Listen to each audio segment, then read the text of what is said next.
Bismillahirrahmanirrahim. Assalamualaikum warahmatullahi wabarakatuh. Waalaikumsalam warahmatullahi wabarakatuh. Apa kabar semua? Alhamdulillah baik. Tetap sehat, semangat ya. Oke. Hari ini kita kuliah tentang pendalaman materi praktek aja. Kalau dibilang dari awal materi pembelajaran teorinya kan sudah, sekarang tinggal prakteknya, yaitu praktek tentang pemeriksaan fisik pada ibu nifas. Teori dasar tentang ibu nifas itu pasti udah tahu semua, ya kan? Ya nggak? Nah, jadi harus ingat. Jadi bukan sekedar saya harus bagaimana, harus bisa apa, pemeriksaan pemeriksaan fisik harus bisa lakukan ini, bukan itu aja, tapi harus tahu juga nifas itu apa. Ya, definisi nifas, tahapan masa nifas. Jadi ketika nanti ada pasien datang ya dengan keluhan, kok saya masih keluar darah, kok ya ini hari nifas keberapa, kok perut saya kok masih terasa keras ya, jangan-jangan pundus uterinya masih terabah, itu nifas hari keberapa. Nah yang kayak gitu harus kalian pahami ya, itu normal atau enggak gitu loh. Nah jadi hari ini kita lakukan pemeriksaan fisik, namun teori dasar tentang nifasnya harus paham. Bukan sekedar periksa dari ujung rambut hingga ke ujung kaki, tapi harus tahu ketika saya periksa bagian atas kepala, yang harus saya perhatikan adalah segi apa, segi normalnya yang kayak gimana.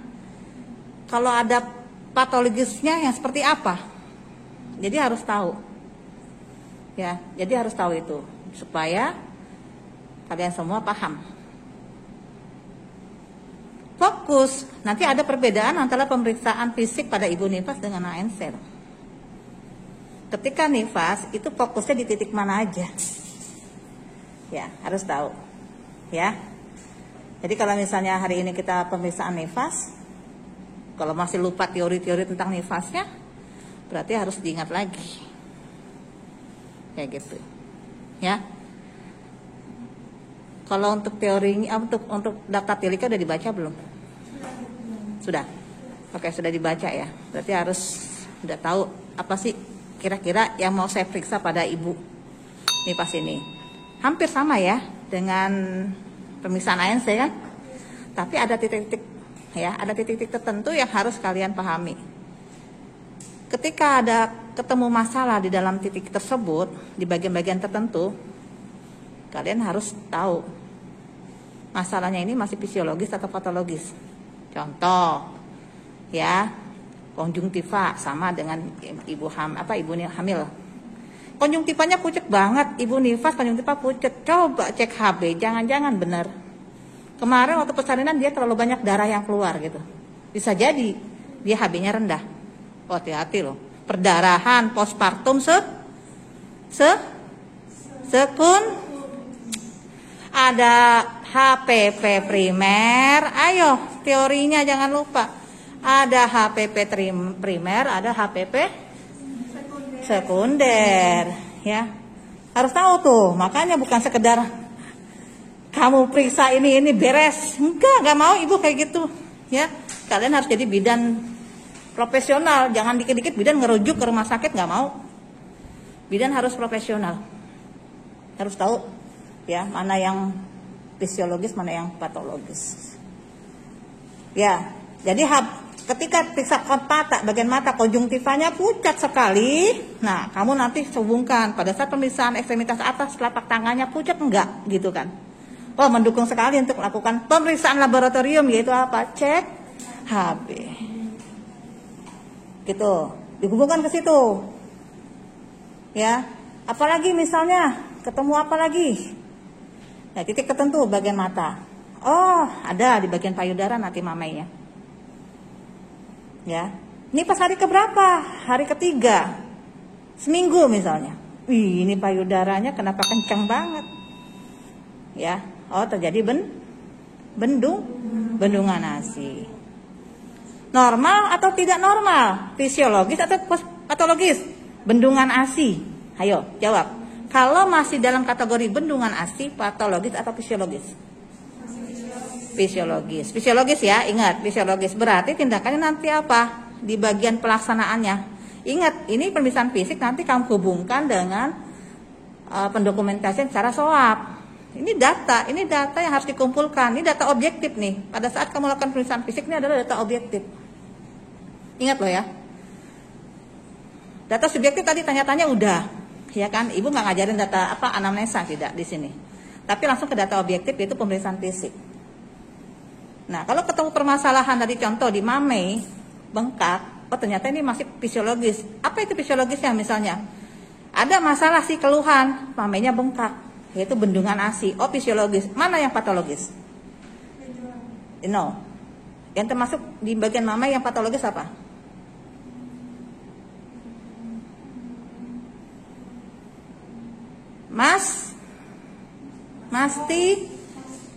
Mastitis itu udah patologis sayangku ya.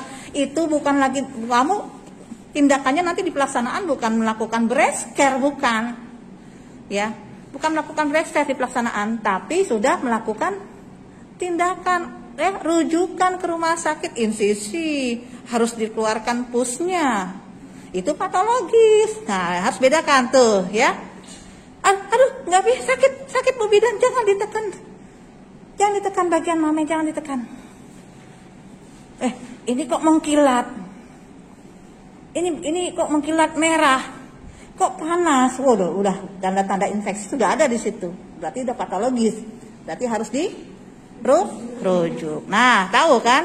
Jadi kalau kita melakukan pemeriksaan fisik bukan hanya melakukan gerakan-gerakan aja, bukan. Tapi harus tahu apakah yang saya temukan ini hasil pemeriksaannya apakah itu fisiologis atau patologis. Paham ya? Oke. Apalagi misalnya, nah itu bagian titiknya, tadi titik mata, ya bagian-bagian yang penting harus diketahui. Bagian mame, apalagi? Ke abdomen. Apa abdomen keluhan yang biasanya kita temukan?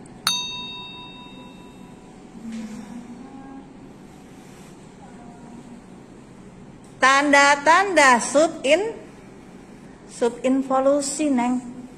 Ya. Subinvolusi apa tanda-tandanya? Masih teraba. Pundus uteri. Kemungkinan terjadinya apa tuh kalau masih teraba pundus uteri? Selain infeksi, bisa terjadi perdarahan. Ya, kok masih tinggi? Ada apa? Masalahnya apa ini gitu? Ya, jadi harus tahu, kalian harus paham itu. Ya, jadi hubungkan nanti bagian abdomen itu dengan bagian bawah, bagian alat genitalia. Jadi jangan cuma sekedar hafal datar tilik, ibu nggak mau kayak gitu. Jadi kalau mau meriksa dari bagian atas, ya dari ujung rambut sampai ke ujung kaki, apakah yang saya temukan ini fisiologis atau bukan? Gitu, yes. Jadi harus paham. Kayaknya materinya kan udah semua ya kemarin dijelaskan berdasarkan RPS ya. Nah itu harus tahu. Nah itu akan saya temukan nanti pada saat pemeriksaan fisik ada atau tidak. Ya, oke. Ya jadi nanti kalau bagian abdomen itu harus diperhatikan. Ya, saya akan recek pundus uterinya. Terlihat, Bu, masih bisa dipantau nggak kontraksinya? Iya, konsistensi rahimnya, keras, ya, kaku atau lembek gitu loh. Masih teraba nggak pundus uterinya gitu? Masih teraba? Oh my God, ini pas hari keberapa? 2 minggu masih teraba? Ya Allah, nah kan harusnya 2 minggu apa? Udah tidak teraba. Ini masih teraba loh gitu kan. Nah, ibu masih keluar darah enggak?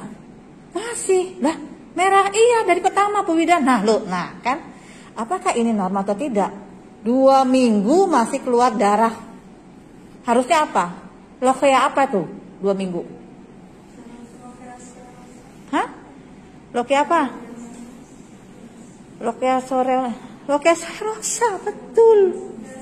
Kalau masih merah apa? Rubra kan? Rubra itu batasannya berapa hari? Seminggu. No. Wih.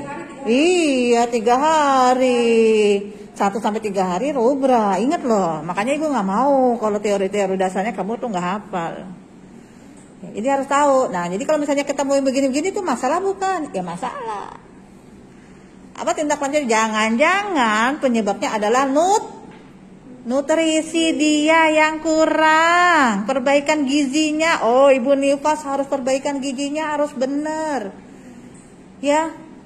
Supaya apa? Banyak sel-sel yang rusak yang harus diganti dengan pertumbuhan sel-sel yang baru. Dari mana itu? Ya dari gizi, asupan nutrisi yang adekuat. Gitu caranya. Harus jalan. Tek tek tek tek tek. Enak kan kalau tinggal ngomong begini? Iya enggak?